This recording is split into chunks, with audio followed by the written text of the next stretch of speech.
Hello दोस्तों, नमस्कार। एक बार फिर से आप सभी का बहुत बहुत स्वागत है आपके अपने परिवार मैथ्स वाटिका में। दोस्तों, मैं हूं रुपेश यादव और इस वीडियो में हम लोग रीजनिंग के 15 वैसे क्वेश्चन को देखेंगे जो किसी भी कॉम्पिटेटिव एग्जाम के लिए बहुत ही ज़्यादा इंपॉर्टेंट होगा। इससे पहले भी हमने इस तरह के वीडियोज़ को अपलोड किया है, जिसकी प्लेलिस्ट का लिंक आपको इस वीडियो के डिस्क्रिप्शन में मिल जाएगा। साथ ही साथ प्ले स्टोर से मैथ्स वाटिका एप्लीकेशन को डाउनलोड करके आप हमारे साथ पेड बैच में भी जुड़ सकते हैं। वहाँ पर आपको 350 रुपये में कंप्लीट मैथमेटिक्स और 350 में कंप्लीट रीजनिंग कराया जाएगा। तो आइए शुरू करते हैं आज के क्लास को। देखिएगा, पहला क्वेश्चन आपके सामने है। आज जो भी क्वेश्चन आपको कराया जाएगा उसका पीडीएफ आपको मैथ्स वाटिका टेलीग्राम पे मिल जाएगा। आप वहाँ से जाकर के पीडीएफ को डाउनलोड कर सकते हैं। यह क्वेश्चन आपका इनइक्वालिटी से है और इनइक्वालिटी से क्वेश्चन अभी लगातार लगभग सारे कॉम्पिटेटिव एग्जाम में पूछा जा रहा है, तो ध्यान से कॉन्सेप्ट आप समझिएगा। पहले 1-2 मिनट में इसके थ्योरी को हम लोग देख लेते हैं, फिर क्वेश्चन के ऊपर आ जाएंगे। देखिए, इनइक्वालिटी के क्वेश्चन को सोल्व करने के लिए हम लोग क्या करते हैं कि आपको इस तरीके से सिंबल मिलेगा, ग्रेटर देन, इक्वल टू और इक्वल टू। जब आपको यह तीनों सिंबल मिले तो इसमें आपको प्रायोरिटी देना है ग्रेटर देन को। अब प्रायोरिटी का मतलब क्या होगा, यहाँ से समझते हैं। जैसे देखिए, अगर आपसे यह पूछा जाए कि एफ और आर के बीच में सही रिलेशन क्या होगा, तो हम ढूंढेंगे कि एफ से आर तक चलने में हमें क्या क्या सिंबल मिलता है। तो अगर आप एफ से आर तक चलते हैं तो सबसे पहले आपको मिलेगा इक्वल टू, इसके अलावा देखिए मिलेगा ग्रेटर देन और इसके अलावा क्या मिलेगा, इक्वल टू। और हमने आपसे क्या कहा है, हमने आपसे कहा है कि जब यह तीनों सिंबल आए तो आपको प्रायोरिटी किसको देना है, ग्रेटर देन को प्रायोरिटी देना है। यह तीनों सिंबल, 2 ही सिंबल आया है इसमें, ग्रेटर देन और इक्वल टू, तो यह दोनों भी आए तो इसको प्राथमिकता देना है। मतलब अगर यह है तो प्राथमिकता आपको क्या करना है, इसको देना है। तो हम प्राथमिकता इसको देंगे। इसका मतलब है कि f का जो वैल्यू होगा वह ग्रेटर देन होगा किससे, f का वैल्यू जो होगा वह ग्रेटर देन होगा r से। उसी प्रकार से जब लेस देन वाला होगा तो लेस देन, इक्वल टू और इक्वल टू, इस तीनों में प्रायोरिटी आपको किसको देना है, सबसे पहले लेस देन को देना है। अगर लेस देन नहीं है फिर हम लोग लेस देन इक्वल टू को प्रायोरिटी देंगे। इसका हमने एक वीडियो बना रखा है जिसका लिंक जो है वह इस वीडियो के डिस्क्रिप्शन में हम छोड़ देंगे, जहां से जाकर के आप डिटेल में जो है इस टॉपिक को पढ़ सकते हैं। अब आइए यहाँ देखते हैं इस क्वेश्चन में क्या बोला था। बोला है कि यदि, यहाँ से क्वेश्चन है देखिएगा, यदि n greater than g, g greater than e और साथ ही साथ f equal to e, e greater than q, q equal to r हो तो इनमें से कौन सा विकल्प सही नहीं है। जो विकल्प सही नहीं है उसको हमें चुनना है। अब देखिएगा, सबसे पहला विकल्प क्या है, g ग्रेटर देन q, तो हमें चलना पड़ेगा G से Q तक। तो G से Q तक चलने के लिए सबसे पहले G से E तक चलेंगे और फिर E से Q तक चलेंगे। देख लीजिए, G क्या है, G बड़ा है E से और E बड़ा है Q से। तो G से Q तक चलने में हमें सिंबल क्या क्या मिला, ग्रेटर देन और ग्रेटर देन। F को तो बीच में नहीं आना है। G से हमें E तक चलना है तो G ग्रेटर देन E और E ग्रेटर देन Q है, यानी G से E तक चलने में हमें केवल सिंबल क्या मिला, ग्रेटर देन। इसका मतलब है G ग्रेटर देन Q, यह बिल्कुल सही है। तो हमें किस ऑप्शन को चुनना है, जो सही नहीं है। आगे बढ़ते हैं, आगे है n ग्रेटर देन e, तो n से e तक चलिए। तो n से जब आप e तक चलिएगा तो देखिए क्या मिलेगा आपको सिंबल, ग्रेटर देन। तो जब ग्रेटर देन और ग्रेटर देन मिले तो ग्रेटर देन ही रिलेशन सही होता है, यानी n बड़ा होगा यहाँ पे e से। ठीक है, आप ऐसे भी सोच सकते हैं, n बड़ा है g से, g बड़ा है e से, इसका मतलब n तो बड़ा होगा e से, क्योंकि n g से बड़ा है और g e से बड़ा है। ठीक है, चलिए आगे C को चेक करते हैं, F greater than Q, F और Q में चलिए। जब F से Q तक चलिएगा तो देखिए सिंबल क्या मिलेगा, इक्वल टू और ग्रेटर देन। तो इक्वल टू और ग्रेटर देन में प्राथमिकता किसको देना है, ग्रेटर देन को, यानी F ग्रेटर देन Q, यह भी बिल्कुल सही है। तो 3 विकल्प सही है, इसका मतलब चौथा गलत होगा और गलत ऑप्शन को ही हम लोग को चुनना है। यहाँ पे क्या बोला है, F लेस देन R, तो F से R में चलिए। जब F से R तक चलिएगा तो सिंबल देखिए क्या मिला, equal to greater than equal to. Equal to greater than equal to में प्राथमिकता किसको देना है, ग्रेटर देन, यानी F ग्रेटर देन R होता तो सही होता। यहाँ पे क्या बोला है, F लेस देन R, तो यही जो ऑप्शन है वो आपका क्या है, गलत है। तो हमें गलत ऑप्शन को ही इस क्वेश्चन में चुनना था। तो पहला जो क्वेश्चन था उसका आंसर हमारा क्या हो जाएगा, आंसर हो जाएगा हमारा विकल्प डी ही। यही विकल्प हमारा आंसर होगा, जो गलत होगा उसी को चुनना था। तो विकल्प डी ही इस क्वेश्चन का आपका सही आंसर होगा। ठीक है, चलिए बढ़ते हैं अगले क्वेश्चन में। क्वेश्चन नंबर यहाँ पे देखते हैं नंबर 2 क्वेश्चन। आइए इस क्वेश्चन को ट्राई करते हैं हम लोग। यहाँ देखिए मिसिंग नंबर से आपका क्वेश्चन है और इस तरह का क्वेश्चन भी आपका आते रहता है। जितना भी पैटर्न है वो आपके दिमाग में चलना चाहिए, तभी आप आसानी से ऐसे क्वेश्चन को सोल्व कर सकते हैं। यहाँ देखिए क्या किया गया है, हमें यह बताना है कि क्वेश्चन मार्क के स्थान पर कौन सा वैल्यू है। गौर से देखिए इन नंबर्स को, देखिए यहाँ पे जो दाएं स्थान पे नंबर है यानी यह वाला जो नंबर है, ठीक है, अगर हम इसका क्यूब करते हैं तो यह नंबर आपका आ जाएगा, 1 का करिए क्यूब 1 आ जाएगा, हाँ सर आ जाएगा। यहाँ देखिए 2 का करिए क्यूब क्या आ जाएगा, 8 आ जाएगा। फिर उसी प्रकार से 3 का करिए क्यूब क्या हो जाएगा, 27, यानी इसका क्यूब जो है इसके जस्ट बगल में लिखा है। उसी प्रकार से यहाँ पे देखिए 5 का क्यूब कितना हो जाएगा, 125 हो जाएगा। तो ठीक इसी तरीके का हम एक ऐसा नंबर चुनेंगे जिसका क्यूब उसके जस्ट बगल में लिखा हो। तो ऑप्शन में देखिए 4 का क्यूब 64, यानी यही हमारा आंसर हो जाएगा। बाकी देख लीजिए 4 का क्यूब 64 नहीं है, 4 का क्यूब 64 नहीं है, 4 का क्यूब 64 नहीं है, यानी क्वेश्चन मार्क के स्थान पर विकल्प ए हो जाएगा 464, यानी पहले नंबर का क्यूब उसके जस्ट बगल में होना चाहिए। ठीक है, चलिए नंबर 2 क्वेश्चन हम लोग देख लिए हैं। चलिए अब आते हैं क्वेश्चन नंबर 3 पे। यहाँ देखिए क्वेश्चन क्या है, हमें इसमें चुनना है कि क्वेश्चन मार्क के स्थान पर कौन सा वैल्यू होगा। ठीक है, चलिए देखिए सीरीज का यह आपका क्वेश्चन है। प्रत्येक लेटर का आपको पोजीशन याद रहना चाहिए, तभी ऐसे क्वेश्चन को आसानी से आप सोल्व कर पाइएगा। लेटर में आपको क्या दिखना चाहिए, नंबर दिखना चाहिए। जैसे 3 पे तो 3 और 2 5, 5 और 2 7, 7 और 2 9, 9 और 2 11, 11 नंबर पे कौन सा लेटर आएगा, 11 नंबर पे आपका आ जाएगा के। चलिए उसी तरह से आगे बढ़ते हैं। एल देख लीजिए कितना पे 12 और जे 10, तो 12 - 2 10, 10 - 2 8, 8 - 2 6, 6 - 2 4, यानी के बाद क्या आएगा, डी। के बाद डी वाला कितना ऑप्शन है, के बाद डी वाला एकमात्र ऑप्शन है, तो विकल्प डी जो है वो आपका इस क्वेश्चन का आंसर हो जाएगा। हम इसके आगे नहीं बढ़ेंगे क्योंकि के बाद डी वाला तो एकमात्र ऑप्शन है। तो पहले लेटर में क्या किया था, +2 किया था, प्रत्येक में +2, और दूसरे में क्या किया है, प्रत्येक में से -2 किया है। तो पहला में हम करेंगे +2, दूसरा में करेंगे -2। आगे देख लेते हैं तीसरा में क्या किया है, N 14 पे P 16 पे, तो 14 + 2 16 + 2 18 + 2 20, तो आगे हम करेंगे +2 22, यानी भी आ जाएगा। ठीक है, फिर चौथे लेटर को देखते हैं, W 23 पे U 21 पे -2, यानी इसमें पैटर्न क्या है कि पहला लेटर में +2, दूसरा में -2, तीसरा में +2, चौथा में -2। तो इसी पैटर्न को फॉलो करेंगे तो आंसर हम लोगों का आ जाएगा। आगे चलिए अगले क्वेश्चन में आप आ जाइए। यहाँ देखिए अब हम यहाँ से करते हैं इस क्वेश्चन को, देखिएगा। चलिए इस वाले क्वेश्चन पे आ जाते हैं। देखिएगा यहाँ पे क्या बोला है, इस तरह का क्वेश्चन अभी बहुत ज़्यादा पूछा जा रहा है। देखिएगा बोला है 6 छात्र ABCDE और F उत्तर की ओर अभिमुख होकर खड़े हैं, लेकिन वे अनिवार्य रूप से इसी क्रम में नहीं है, मतलब इसी तरीके से ABCDEF एक साथ नहीं खड़ा है। अब आगे देखिए क्या बोला है, ए एक छोर पर खड़ा है और वह F के पड़ोस में है। ए कहाँ पे है, एक छोर में खड़ा है और साथ में वह F के पड़ोस में है। आगे देखिए फिर क्या बोला है, अच्छा ए एक छोर पे खड़ा है तो 6 व्यक्ति है ना, तो हम ऐसा करते हैं सभी 6 व्यक्ति के लिए यहाँ पे जगह हम बना लेते हैं।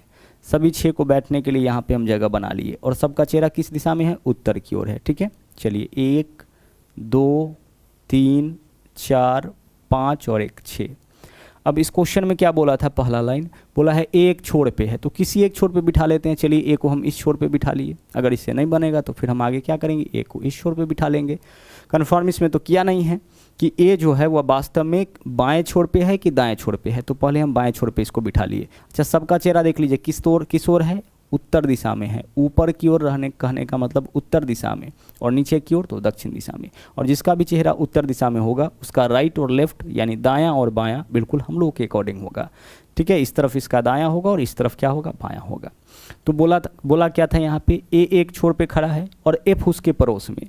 तो अगर हम ए को यहाँ खड़ा करते हैं तो एफ यहाँ पे आ जाएगा, पड़ोस में तो यही जगह है, इस तरफ तो जगह खाली है नहीं। पड़ोस का मतलब दायां बायां दोनों होता है, तो बाएं में तो जगह है नहीं, यानी कि दाएं में खड़ा होगा। आगे बी ई के एकदम दाएं पड़ोस में है, बी ई के तो ना तो यहाँ बी बैठा है ना ही ई बैठा है। तो आगे पढ़ते हैं क्वेश्चन को। बी दाएं छोर से दूसरे स्थान पर है, बी दाएं छोर से इस तरफ से बी कहाँ पे है, दूसरे स्थान पर है। और अब इस लाइन को कंप्लीट करिए, बी ई के एकदम दाएं, बी कहाँ है, ई के एकदम दाएं, यानी ई यहाँ बैठेगा तभी तो ई के एकदम दाएं बी बैठेगा। ठीक है, चलिए अब आगे बढ़ते हैं। अब यहाँ पे क्या बोला है, सी एफ के पड़ोस में नहीं है। सी कहाँ है, एफ के पड़ोस में नहीं है, तो दो ही तो जगह है, इसमें से यहाँ सी को बैठने के लिए मना किया है तो सी को हम यहाँ बिठा देंगे। अब 5 व्यक्ति आपका बैठ चुका है 6 व्यक्ति में से, तो जो बचा एक व्यक्ति है, देखिए ए है, बी है, सी है, डी नहीं बैठा है, तो बचे एक सीट पे बचे हुए व्यक्ति को बिठा दिए। सभी 6 व्यक्ति को यहाँ पे हमने बिठा दिया। अब क्वेश्चन देखिए क्या है, बोला इनमें से कौन बाएं से तीसरे स्थान पर है। बाएं से तीसरे स्थान पर कौन खड़ा है, तो बाएं से यानी कि इस तरफ से देखिए तीसरे स्थान पर कौन है। बाएं से तीसरे स्थान पर आपका क्या होगा, पहला, दूसरा, तीसरा, आंसर हमारा क्या हो जाएगा, डी। तो विकल्प ए जो है वह आपका इस क्वेश्चन का क्या होगा, वो आपका इस क्वेश्चन का सही आंसर हो जाएगा। अगर सबका चेहरा बोलता दक्षिण दिशा में तो हम सबको इस तरीके से बिठाते, ठीक है, इस तरीके से बिठाते, और जब हम इस तरीके से बिठाएंगे तो जिसका भी चेहरा नीचे की ओर होगा, दक्षिण दिशा में होगा, वह बिल्कुल हम लोग के अपोजिट होगा, यानी जो हमारा बायां होगा वह ऐसे बैठे व्यक्ति का दायां हो जाएगा, और जो इसका दायां होगा वह क्या होगा, बायां हो जाएगा। बस चलिए आगे बढ़ते हैं, अगले क्वेश्चन में आइए। अगला क्वेश्चन देखिए, यहाँ पे यह क्वेश्चन भी आपका सीटिंग अरेंजमेंट का है। देखिएगा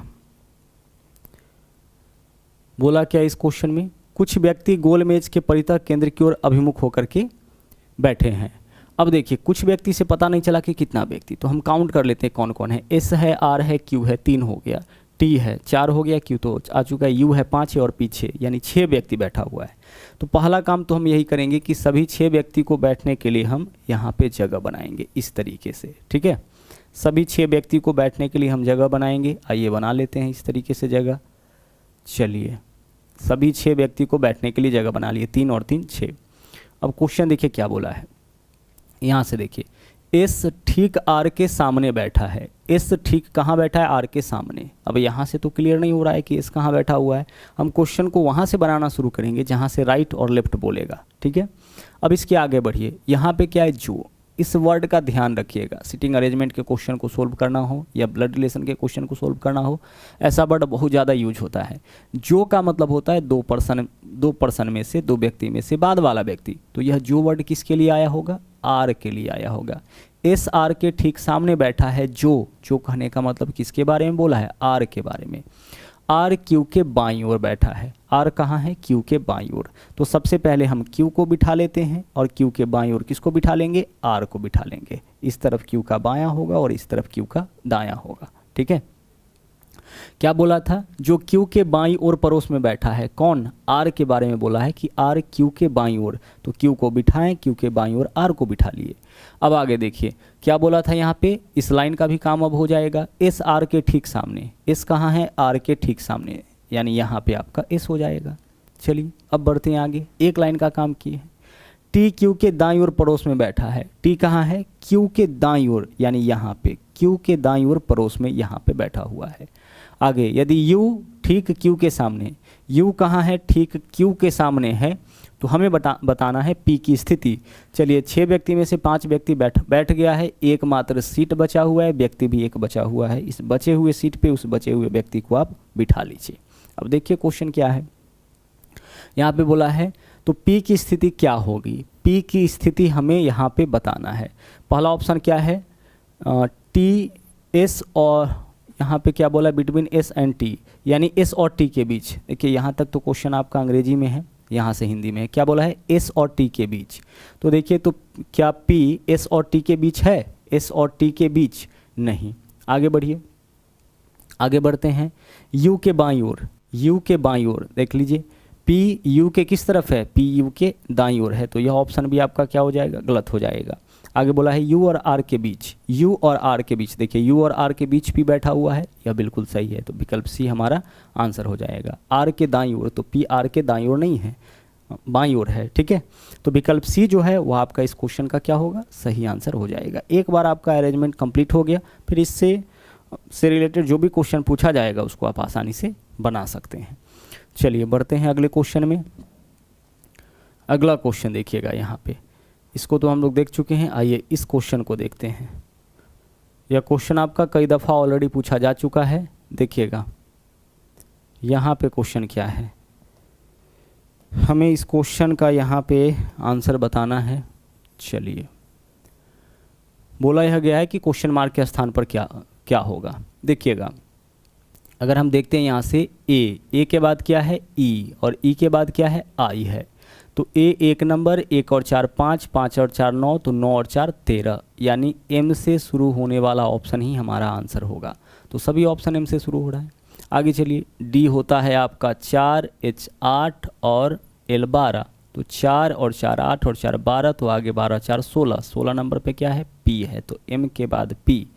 अब आगे देखिए, सी है, सी आपका कितना 3, 3 और 4 7, 7 और 4 11, 11 4 15, 15 नंबर पे कौन सा लेटर ओ, यानी एम पी ओ विकल्प बी जो है वो आपका यहाँ पे क्या होगा, सही आंसर हो जाएगा। आसानी से आप इस क्वेश्चन को बना सकते हैं, और आसानी से तब बना सकते हैं जब सभी लेटर का आपको पोजीशन अच्छी तरह से याद हो। और लेटर पोजीशन हमने एक वीडियो में अच्छी तरह से याद कराया है, न केवल सीधा से बल्कि उल्टा से भी। उसका भी लिंक आपको इस वीडियो के डिस्क्रिप्शन में हम छोड़ देंगे, आप चाहे तो इस वीडियो को भी देख सकते हैं।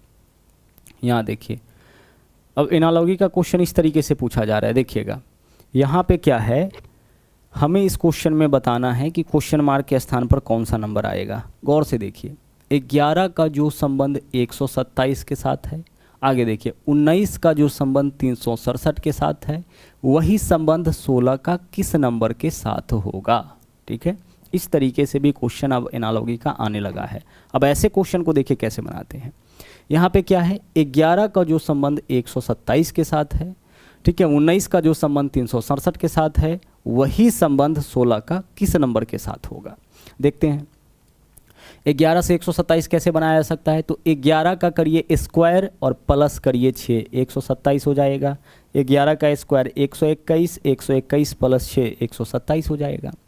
उसी तरीके से आप करिए 19 का स्क्वायर 361, 361 प्लस 6 367 हो जाएगा, यानी स्क्वायर प्लस 6 करना है। ठीक उसी प्रकार से 16 का करिए स्क्वायर, तो 16 का स्क्वायर हो जाएगा 256 और प्लस 6 करिए 262, यानी विकल्प सी आपका इस क्वेश्चन का सही आंसर होगा। क्या गया है, स्क्वायर प्लस 6, इसका स्क्वायर प्लस 6, तो उसी प्रकार से इसका स्क्वायर प्लस कितना करेंगे 6 करेंगे, आंसर हमारा आ जाएगा। आगे चलिए अगले क्वेश्चन में देखते हैं। अगला क्वेश्चन आपका यहाँ पे है, देखिएगा यह क्वेश्चन भी आपका एनालॉजी से है। यहाँ देखिए किस तरीके से आपका इस क्वेश्चन को हमें सोल्व करना है।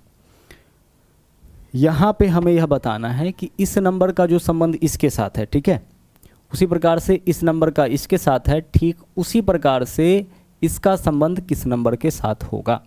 देखते हैं किस तरीके से नंबर को बनाया है।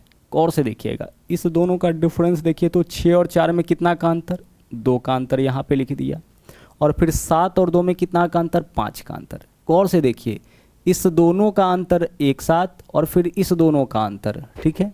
उसी प्रकार से 7 और 3 में कितना का अंतर, 4, और 4 और 3 में कितना का अंतर, 1, ठीक है। वैसे ही 6 और 5 में कितना का अंतर है, 1 का अंतर, और 8 और 2 में कितना का अंतर है, 6 का अंतर, यानी विकल्प डी जो है वो आपका यहाँ पे आंसर हो जाएगा। इन दोनों का डिफरेंस लिखा, फिर इन दोनों का डिफरेंस लिखा, इन दोनों का डिफरेंस लिखा, फिर इन दोनों का डिफरेंस लिखा, ठीक है। तो उसी तरह से इन दोनों के डिफरेंस और इन दोनों के डिफरेंस से एक नंबर हम लोग बनाएंगे जो कि आपका होगा 16। चलिए बढ़ते हैं अगले क्वेश्चन में। अगला देखिए क्वेश्चन क्या है यहाँ पे, चलिए ठीक है, इस क्वेश्चन को हम लोग ले लेते हैं। देखिएगा यहाँ क्या बोला है, यहाँ बोला यह है कि पी क्यू आर एस 4 मित्र है, ठीक है, लंबाई में पी क्यू से छोटा है। जो बड़ा होगा उसको ऊपर रखेंगे, जो छोटा होगा उसको नीचे। लंबाई में क्या है, पी क्यू से छोटा है। पी जो है वह छोटा है किससे, क्यू से, तो पी नीचे रहेगा, क्यू ऊपर रहेगा, लेकिन आर से लंबा है। पी क्यू से तो छोटा है लेकिन आर से क्या है, आर से लंबा है। आगे, अब आगे यहाँ पे क्या बोला है, जो एस से छोटा है, किसके बारे में बोला है, आर एस से छोटा है, तो आर के बारे में बोला है कि एस से छोटा है, तो आर जो है पक्का कहाँ होगा, आर एस से छोटा है, यानी एस जो होगा वह आर के ऊपर होगा, लेकिन कितना ऊपर होगा यह पता नहीं है। आर एस के ऊपर तो होगा, लेकिन यह पी के ऊपर भी हो सकता है, क्यू के ऊपर भी हो सकता है, या फिर आर केवल एस के ऊपर होगा, पी के नीचे होगा, या फिर या फिर एस जो है आर और पी दोनों के ऊपर होगा, क्यू के नीचे होगा। तो कहाँ पे है यह कंफर्म नहीं है। बोला तो है यहाँ पे, फिर से समझिएगा इसको, पी क्यू आर एस 4 मित्र है, पी क्यू से छोटा है, चलिए भाई पी को हम क्यू से छोटा बना दिए, लेकिन आर से लंबा, अब आर से लंबा है। जो कहने का मतलब किसके बारे में बोला है, आर के बारे में, आर एस से छोटा है, आर क्या है, एस से छोटा, आर क्या है, आर एस से छोटा, तो आर जो है वह एस से छोटा है, यानी एस कहाँ होगा, आर के ऊपर होगा, लेकिन यह पी और क्यू के ऊपर होगा कि नीचे होगा यह आपका कंफर्म नहीं है, क्योंकि एस का रिलेशन पी और क्यू के साथ नहीं दिया है। चलिए कोई बात नहीं है। क्वेश्चन क्या पूछा है, उनमें सबसे छोटा कौन है, तो सबसे छोटा देख लीजिए, सबसे नीचे तो पक्का आपका आर होगा, तो आर हमारा इस क्वेश्चन का क्या होगा, सही आंसर हो जाएगा विकल्प सी। लेकिन अगर आपसे यह पूछा गया होता कि सबसे बड़ा कौन है, तो इस क्वेश्चन का आंसर हम लोग नहीं दे पाते। क्या सबसे बड़ा क्यू होगा, कोई गारंटी नहीं है, एस हो सकता है कि इससे भी बड़ा हो, ठीक है, क्योंकि एस जो है आर से बड़ा है।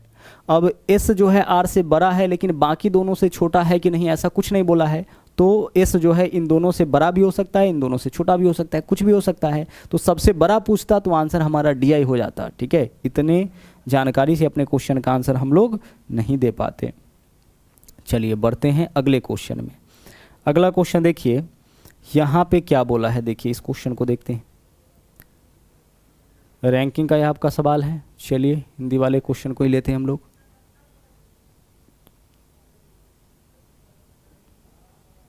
चलिए आइए देखते हैं यहाँ पे क्या बोला है कि छात्रों की एक पंक्ति में जॉन बाएं से 16वें स्थान पर, ठीक है, और जॉनसन जो दाहिनी ओर से 8वें स्थान पर है। अच्छा, जॉनसन कहाँ पे है, दाहिनी ओर से 8वें स्थान पर, और जॉन कहाँ पे है, बाएं से 16वें स्थान पर। वे अपना स्थान परस्पर अदला बदली करते हैं, यानी जॉन के स्थान पर जॉनसन और जॉनसन के स्थान पर जॉन आ जाता होगा। तो जॉन बाएं से 33वें स्थान पर। अच्छा, स्थान बदलने का यह मतलब है कि जो स्थान पहले से जॉनसन का था, अब वही स्थान किसका हो गया, जॉन का हो गया। तो जो स्थान दाईं ओर से 8वां था, वही स्थान बाईं ओर से 33वां है। तो पंक्ति में कुल कितना व्यक्ति, तो किसी एक पर्सन का जब दोनों छोर से स्थान मालूम होता है तो हम करते हैं लेफ्ट प्लस राइट -1, तो 33 और 8 41 -1 40। आसानी से यहाँ से आंसर निकाल सकते हैं इसको, लेकिन इसको हम लोग समझ लेते हैं। जॉन बाएं से 16वां, चलिए जॉन को आप बिठा लीजिए बाएं से 16वें नंबर पर। अगर यह स्थान बाएं से 16वां, एरो से पता चल रहा है कि बाएं से, तो यहाँ पे कौन बैठेगा, यहाँ पे बैठेगा जॉन, ठीक है, यहाँ पे जॉन बैठा हुआ है। आगे, और जॉनसन के बारे में क्या बोला है, यह दाएं से 8वें स्थान पर है। जॉनसन जो है वह दाएं छोर से 8वें स्थान पर, यह स्थान किसका है, जॉनसन का है, ठीक है। चलिए यह स्थान आपका जॉनसन का है। अब आगे देखिए क्वेश्चन में क्या बोला है, अपना स्थान परस्पर बदल लेते हैं। स्थान बदलने का मतलब है जॉन के स्थान पर कौन आ जाएगा, जॉनसन आ जाएगा, ठीक है, और जॉनसन के स्थान पर कौन आ जाएगा, यहाँ पे जॉन आ जाएगा। अच्छा, इसको डैश से डिनोट करते हैं, यह नया स्थान है इसलिए इसको डैश से डिनोट किए। जॉन के स्थान पर जॉनसन और जॉनसन के स्थान पर जॉन। अब नया स्थान अदला बदली का मतलब यह है कि पहले बाईं ओर से 16वें स्थान पर जॉन था, अब कौन हो जाएगा, जॉनसन। और पहले दाईं ओर से 8वें स्थान पर कौन था, जॉनसन, अब कौन हो जाएगा, जॉन हो जाएगा। आगे, अब स्थान अदला बदली के बाद जॉन बाएं से 33वां हो जाता है। जॉन जो है, जॉन यहाँ पे आया है, यह स्थान क्या हो गया, बाएं से 33वां। यह स्थान बाएं से अगर देखा जाए तो क्या है, 33वां स्थान हो गया। देखिए 16 पे था, 33वां पे, यानी आगे बढ़ गया होगा। अब सोचिए यह जो स्थान है, यहाँ वाला जो स्थान है, यह जो सीट है, यह बाईं ओर से 33वां है और दाईं ओर से क्या है, 8वां है। तो किसी एक सीट का स्थान जब दोनों तरफ से पता होता है, जॉन अभी कहाँ पे बैठा है, बाएं से 33वें नंबर पर और दाएं से 8वें नंबर पर। नया स्थान तो जॉन का यही है, बाएं से 33वां, और पुराना जो यह जो सीट है वह दाएं से तो 8वां है। तो जॉन का स्थान दोनों तरफ से पता है, तो पंक्ति में कुल कितना व्यक्ति कैसे निकालते हैं, लेफ्ट प्लस राइट -1, बाएं से स्थान प्लस दाएं से स्थान -1, 33 8 41 -1 कितना हो जाएगा, 40। यानी पंक्ति में व्यक्ति का संख्या 40, जो हम बोले थे कि डायरेक्ट आप यहाँ से कर सकते हैं, ठीक है। चलिए आगे बढ़ते हैं अगले क्वेश्चन में। चलिए अगला क्वेश्चन देखिएगा यहाँ पे क्या है, आइए इस क्वेश्चन को देखते हैं हम लोग। यह क्वेश्चन भी आपका एनालॉजी से है। 9 8 9 से बनाया है 26, उसी तरह से 8 से कौन सा नंबर बनेगा। देखिए किस तरह से बनाया है, आप इन सभी नंबर को जोड़िए, कितना आता है, 9 8 17 9 26, यह वाला नंबर आ जाएगा। उसी प्रकार से इसके सभी नंबर को जोड़िए, 8 6 14 8 22, आंसर हमारा क्या हो जाएगा, विकल्प बी हो जाएगा। केवल क्या किया गया है यहाँ पे, नंबर को आपस में जोड़ा गया है, इन सारे नंबर को आपस में जोड़ के इस नंबर को लाया गया है। तो ठीक उसी प्रकार से इन सारे नंबर को आपस में जोड़ेंगे तो कौन सा वैल्यू आएगा, 22। चलिए बढ़ते हैं अगले क्वेश्चन में। अगला देखिए क्वेश्चन आपका क्या है यहाँ पे, इस क्वेश्चन को देखिए, देखिएगा क्या है। हमें इस क्वेश्चन में बताना है कि इसका जो रिलेशन इसके साथ है, इसका वही रिलेशन किसके साथ होगा। अच्छा, रिलेशन किस प्रकार से है देखिएगा, एस से एच बनाया है, यानी कि एस का अपोजिट लेटर आपका एच होता है। अपोजिट लेटर से यहाँ पे क्या किया गया है, कोड किया गया है। ठीक है, एस के अपोजिट में कौन सा लेटर है, एच है, तो अपोजिट लेटर से कोडिंग किया गया। टी का अपोजिट है जी, आर का है आई, ए का है जेड, डब्ल्यू का है डी। उसी प्रकार से यहाँ देखिए, यहाँ पे सबके लास्ट में अलग अलग है, तो लास्ट वाले नंबर को, लास्ट वाले जो लेटर है उसी को आप अपोजिट करिए। तो एच के अपोजिट में क्या है, एस, यानी आखिरी लेटर एस वाला कौन सा ऑप्शन है, विकल्प ए। तो विकल्प ए ही हमारा आंसर हो जाएगा।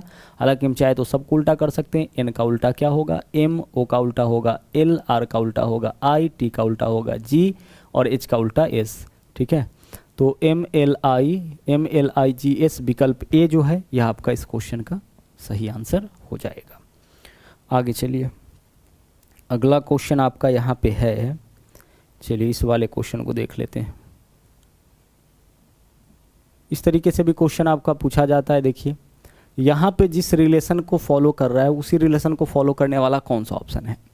25, 19, 36 कैसे बना होगा सोचिए। 25, 19, 36 में क्या रिलेशन है, तो 25 में से 19 माइनस करिए, कितना हो जाएगा 6, और उसका कर लीजिए स्क्वायर, 36 आ जाएगा। मतलब इन दोनों के डिफरेंस का यहाँ पे स्क्वायर है। उसी प्रकार से देखते हैं किस में दोनों के डिफरेंस का स्क्वायर दे रखा है, तो 22 और 17 में 5 का अंतर, 5 का स्क्वायर 25। ठीक है, 20 और 14 में 6 का अंतर, 6 का स्क्वायर 36 होना चाहिए, नहीं है। ठीक है, विकल्प ए ऐसा है, तो विकल्प ए हमारा आंसर हो जाएगा। इसके लॉजिक को फॉलो कौन कर रहा है, विकल्प ए कर रहा है, तो विकल्प ए ही हमारा इस क्वेश्चन का सही आंसर होगा। बस लॉजिक आप देखते चलिए हर टाइप का, कितने टाइप से क्वेश्चन आपका यहाँ पे पूछा जा सकता है। चलिए यह क्वेश्चन आपका डिक्शनरी का है, जिसको आप, अच्छा इसको तो हम लोग देख लिए हैं। अगला क्वेश्चन देखिए, यह वाला क्वेश्चन, यह आपका डिक्शनरी से क्वेश्चन है, और डिक्शनरी में हमें क्या करना होता है, अरेंज करना होता है। और अरेंज किस तरीके से होता है, अल्फ़ाबेटिकल अरेंज करते हैं। तो अगर हम अल्फ़ाबेटिकल अरेंज करें तो सोचिए ज़रा सा कि सबसे पहले कौन सा नंबर, सबसे पहले कौन सा आएगा। देखिए एफ तो सब में है, दूसरा लेटर ओ है, यहाँ ए है, यहाँ ए है, यहाँ ए है। चलिए ठीक है, ओ वाला तो बाद में ही आएगा। इन तीनों के बाद सबसे लास्ट में एक नंबर, सबसे लास्ट में एक नंबर वैसे भी सभी ऑप्शन में है।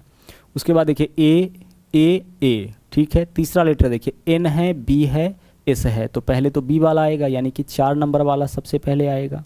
ठीक है, यह सबसे पहले, इसका काम हो चुका है। आगे चलिए, अब बी है, यहाँ एस है, यहाँ एन है, तो एन वाला आएगा। 4 के बाद 3, 4 के बाद 3, और उसके बाद लास्ट में 1, बीच में तो 2 ही होगा। 4, 3, 2, 1। विकल्प सी जो है वो आपका इस क्वेश्चन का सही आंसर हो जाएगा। हमें क्या करना था, इन चारों को डिक्शनरी के अनुसार अरेंज करना था।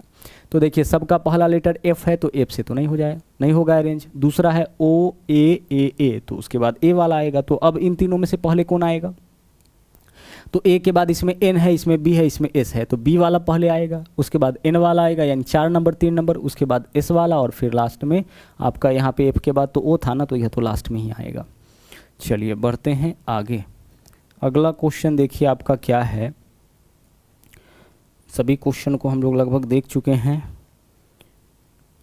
अब यहाँ पे आपका एक क्वेश्चन और बचा हुआ है ब्लड रिलेशन का, आइए इसको देख लेते हैं। यहाँ देखिए क्या है, चलिए यहाँ बोला क्या है, गौर से देखिएगा। बोला है ए प्लस बी का अर्थ है ए बी का पिता। ठीक है, चलिए उसी चीज़ को यहाँ अंग्रेजी में लिखा है, A plus B means A is father of B. आगे देखिए ए माइनस बी का मतलब क्या है, ए बी की बहन। ए गुना बी का अर्थ है ए बी का भाई। ए भगा बी का अर्थ है ए बी की बेटी। यानी इस क्वेश्चन में क्या किया है, यह कोरेड रिलेशन का क्वेश्चन है। प्लस से दर्शाया है पिता को, माइनस से बहन को, गुना से भाई को, और भाग से किसको दर्शाया है, बेटी को दर्शाया। अब क्वेश्चन आपका यहाँ पे यह है, इस वाले का हमें क्या करना पड़ेगा, फैमिली ट्री बनाना पड़ेगा, और उसके हिसाब से यह बताना है कि एस का यू से क्या संबंध। तो सबसे पहले देखिए आर प्लस एस, प्लस का मतलब क्या होता है, देख लीजिए प्लस कहाँ पे है, प्लस यहाँ पे है, प्लस का मतलब पिता होता है। तो आर प्लस एस यानी आर पिता है एस का, तो आर रहेगा ऊपर, एस रहेगा नीचे। हमेशा माता पिता को ऊपर रखना है। पिता है मतलब इसका जेंडर क्लियर है, पुरुष है। पुरुष को रखिएगा ट्रायंगल में, महिला को रखिएगा सर्किल में। और किसी भी पर्सन के ऊपर केवल उसके माता पिता, तो आर प्लस एस यानी आर पिता होगा एस का, आर ऊपर रहेगा एस नीचे रहेगा, आर पिता है यानी कि पुरुष है।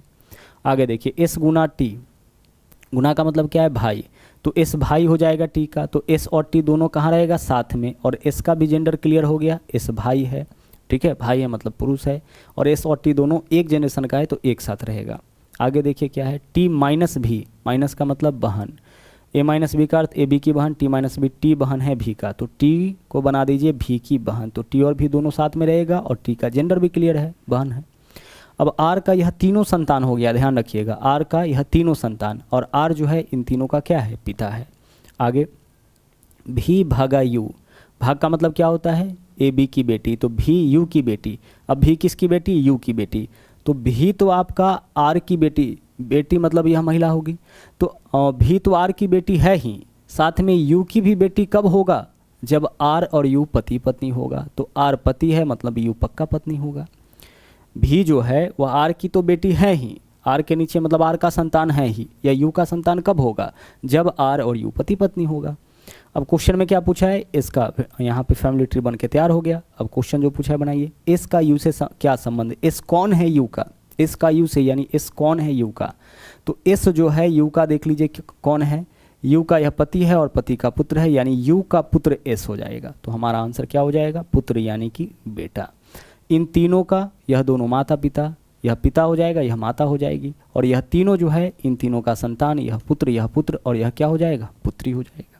ठीक है, चलिए, तो यह था आपका आखिरी क्वेश्चन। आज के लिए इतना ही। और हाँ, अगर आप हमारे चैनल पर नए हैं तो इस चैनल को सब्सक्राइब जरूर करें, इसके अलावा लाइक और शेयर करते रहें। तो मिलते हैं अगले वीडियो में। थैंक यू, जय हिंद।